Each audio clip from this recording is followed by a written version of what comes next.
శ్రీలతని. అందరూ బాగున్నారా? అందరూ బాగుండాలి, అందులో నేను ఉండాలని ఎప్పుడూ కోరుకుంటారు. Welcome back my YouTube channel S&S entertainments. మీకు నాకు ఎంతో ఇష్టమైన వరలక్ష్మి వ్రతం మా ఇంట్లో జరుపుకుంటున్నాను. ముందుగా అందరికీ శ్రావణ మాస శుభాకాంక్షలు. అలాగే వరలక్ష్మి వ్రత శుభాకాంక్షలు కూడా. శ్రావణ మాసం అంటే అందరికీ ఎంతో చాలా చాలా ఇష్టమైన మాసం. ఆడవాళ్ళు అందరూ చక్కగా పూజలు చేసుకుంటూ ఇల్లంతా లక్ష్మీ కటాక్షంతో కలకలలాడుతూ ఉంటుంది కదా. అలాంటి మా ఇంటి వరలక్ష్మి వ్రతాన్ని చూడండి. నాకు అన్ని వ్రతాలలో కన్నా వరలక్ష్మి వ్రతం చాలా చాలా ఇష్టం. సంవత్సరంలో మనం ముఖ్యంగా చేసుకునే వ్రతాలు రెండు. అవి వరలక్ష్మి వ్రతం, వినాయక చవితి. సుమంగలిగా ఉన్న ఆడవాళ్ళందరూ ఎక్కువగా చేసుకునేది వరలక్ష్మి వ్రతం. వినాయక చవితి అంటారా, అది పిల్లలు మగవాళ్ళు ఎక్కువగా చేసుకుంటారు. వరలక్ష్మి వ్రతం అంటేనే పూల కాస్ట్ ఫుల్ చాలా కాస్ట్ ఉంటుందండి. సరే, అంత కాస్ట్ ఎక్కువ తీసుకున్న ఫ్రెష్ ఫ్లవర్స్ ఇస్తారంటే అది ఉండదండి. కాకపోతే వాళ్ళు సంపాదించేది కూడా ఇప్పుడే కదా అనిపిస్తుంది. కానీ కాస్ట్ తీసుకుంటున్నప్పుడు ఫ్రెష్ ఫ్లవర్స్ ఇస్తే బాగుంటుంది కదా అని మనసు అనిపిస్తుంది. నేనైతే ఈసారి కలశాన్ని ఉర్లీలో పెట్టుకున్నానండి. అమ్మవారికి ఇష్టమైనవన్నీ తామర గింజలు, చిట్టి గాజులు, గవ్వలు ఇలాంటివి చాలా ఉన్నాయి కదా, అవి విడివిడిగా పెట్టడం ఎందుకని ఉర్లీలో పెడితే సరిపోతుంది కదా అని ఉర్లీలోనే పెట్టుకున్నాను ఈసారి కలశాన్ని. అలా చుట్టూ అన్ని అమ్మవారికి ఇష్టం ఉన్నాయని వేసేసి మధ్యలో బియ్యం పోసుకొని అప్పుడు కలశాన్ని పెట్టుకున్నాను. అందులో ఆ ఉర్లిలో మధ్య ప్లేస్లో బియ్యం పోసుకున్నాను కొన్ని, తర్వాత పసుపు కుంకుమ వేసేసి తర్వాత కలశం చెంబు పెట్టుకున్నానండి. కలశం చెంబులో అయితే నేను ఎప్పుడు వాటరే పోసుకుంటానండి. ఇంకొంతమంది అయితే కలశం చెంబులో బియ్యం పోసుకుంటారంట, అది ఎవరి ఇష్టాన్ని బట్టి వాళ్ళండి. నేను ఫస్ట్ టైం పోసుకున్నప్పుడు వాటరే పోసుకున్నాను కాబట్టి నాకు అలా మంచిగా అనిపించి నేను అదే కంటిన్యూ అవుతున్నాను. అలా కలశానికి పెట్టిన చెంబులో వాటర్లో కొంచెం పసుపు, కొంచెం కుంకుమ, కొంచెం గంధము, కొంచెం జవ్వాది, ₹1 బిళ్ళ, ఒక ఫ్లవరు ఇవన్నీ వేసుకున్నానండి.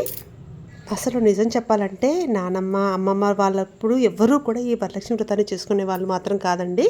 ఈ వరలక్ష్మి వ్రతం అనేది మా అత్తగారు చేసుకునేటి వాళ్ళు కాదండి. మా మమ్మీ వాళ్ళు ఎలా చేసుకున్నారంటే ఆ వరలక్ష్మి వ్రతం రోజు అమ్మవారికి కావాల్సిన ఇష్టమైన పాయసం ఏదో చేసి పెట్టుకొని, కొత్త చీర పెట్టుకొని ఒక 3, 4, 5 వాయనం ఇచ్చి తాంబూలం ఇచ్చేటోళ్ళు అంతేనండి. నేను తర్వాత ఈ కలశం పెట్టుకోవడం ఇవన్నీ చేసుకున్నాను కాబట్టి ఇది నాకు తెలిసినంతలో, నాకు తోచినంతలో నేను చేసుకున్నాను. ఇందులో ఏమైనా మిస్టేక్స్ ఉండొచ్చేమో నాకు తెలియదు. ఇలా కాదు అలా అని మీకేమైనా అనిపిస్తే కామెంట్ చేయండి, సరి చేసుకుంటాను. మనలో చాలామంది అమ్మవారి పటం పెట్టుకోవాలా, కలశం పెట్టుకోవాలా, అమ్మవారి విగ్రహం పెట్టుకోవాలా అని అందరూ అడుగుతూ ఉంటారు కదా. మనం ఏది పెట్టుకున్నా పాజిటివ్ మైండ్తో మన ఇష్టపూర్వకంగా దైవాన్ని కొలుచుకోవడం. మనం కలశం పెట్టి పూజ చేసుకున్నా, పటం పెట్టి పూజ చేసుకున్నా, డెకరేషన్ చేసి పూజ చేసుకున్నా అన్నీ ఒకటే. అది మనస్ఫూర్తిగా చేసుకోవాలి అంతే. అమ్మవారి విగ్రహం డెకరేషన్ అనేది ఈ మధ్య కాలంలో బాగా ట్రెండ్ అయిపోయింది. నాకైతే అమ్మవారికి చీర కడితే అది చూసినప్పుడు ఆ అమ్మవారే మన ఇంటికి వచ్చినట్లుగా పాజిటివ్ వైబ్స్తో, గుడ్ ఫీల్తో ఒక మంచి అనుభూతి ఇచ్చినట్లుగా అనిపిస్తుంది. నాకు తెలిసినంతలో మనకు ఫస్ట్ నుంచి ఉన్న ఆనవాయితీ ఏందండి, కొత్త చీర పెట్టుకొని దాని మీద పసుపుతో గౌరమ్మని చేసుకుంటాము. మేమైతే గౌరమ్మనే చేసుకుంటామండి. ఆ గౌరమ్మకే పూలు పళ్ళు సమర్పించుకొని మనము పసుపు కుంకుమలతో కుంకుమ పూజలు చేసుకుంటాము. అలా మా ఇంట్లో ఎప్పటి నుంచి మేము ఒక పసుపుతోనే గౌరీ మాత చేసుకుంటాము. ఇప్పుడు ఈ వరలక్ష్మి వ్రతం అనేది ఎన్ని రకాలుగా అమ్మవారి విగ్రహం పెట్టినా, చీర కట్టినా, బ్లౌజ్ పెట్టినా, ఏది పెట్టినా కానీ మనకు ఫస్ట్ నుంచి వస్తున్నది ఏంటంటే గౌరీ మాతను పసుపుతో చేసుకొని పూజించడం అనేది. నేను దాన్ని అలానే ఫాలో అవుతున్నాను. పసుపుతో గౌరమ్మ చేసుకొని పసుపు కుంకుమ పెట్టేసి దానికి అమ్మవారికి పూలు సమర్పించి తర్వాత పూజ స్టార్ట్ చేస్తాను. క్రోధ సంభవాయ నమః. ఓం అనుగ్రహప్రదాయ నమః. ఓం బుద్ధై నమః. ఓం అడగాయ నమః. ఓం హరివల్లభాయ నమః. ఓం అశోకాయ నమః. ఓం అమృతాయ నమః. ఓం దీప్తాయ నమః. ఓం లోకశోక వినాశిన్యే నమః. ఓం ధర్మనిలయాయ నమః. బట్ ఈ రోజుల్లో వరలక్ష్మి వ్రతం అనేది ఆడంబరాలకు, అట్టహాసాలకు కేర్ ఆఫ్ అడ్రస్గా మారిపోయింది. తప్పు లేదు, ఎవరి స్థితిగతులను బట్టి వాళ్ళు చేసుకుంటారు. మనం కూడా అలానే చేయాలని ఏం లేదు.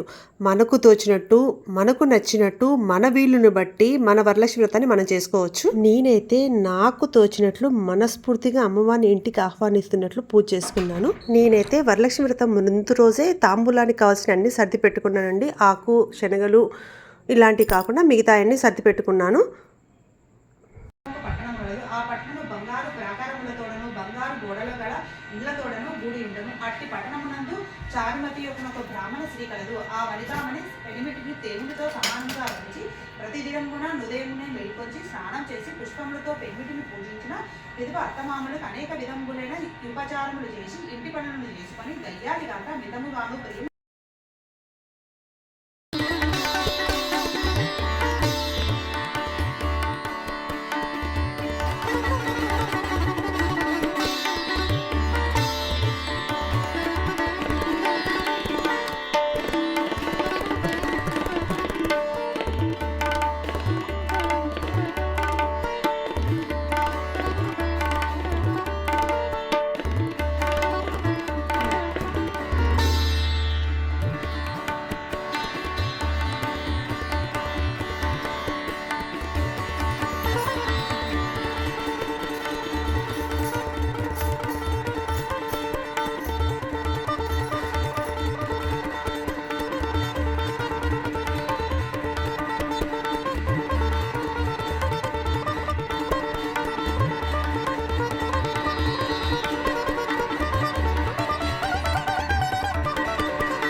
అలా మా ఇంటి వరలక్ష్మి వ్రతాన్ని ఎంతో మనస్ఫూర్తిగా చేసుకున్నాను.